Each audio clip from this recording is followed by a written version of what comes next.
The charming reputation of orange tabby cats has sparked lively discussions on social media regarding their personality traits and intelligence.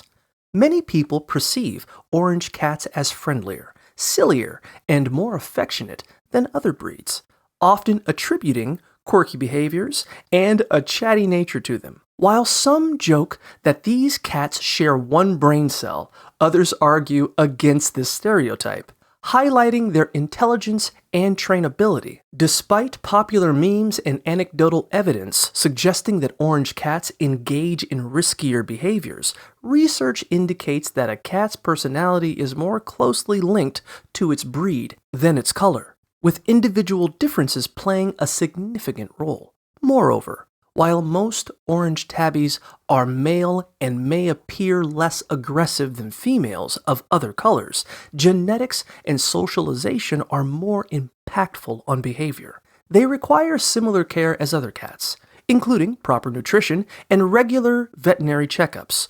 Orange tabbies, known for their striking coats that can vary in pattern, are predominantly male, as the orange color is linked to a single X chromosome.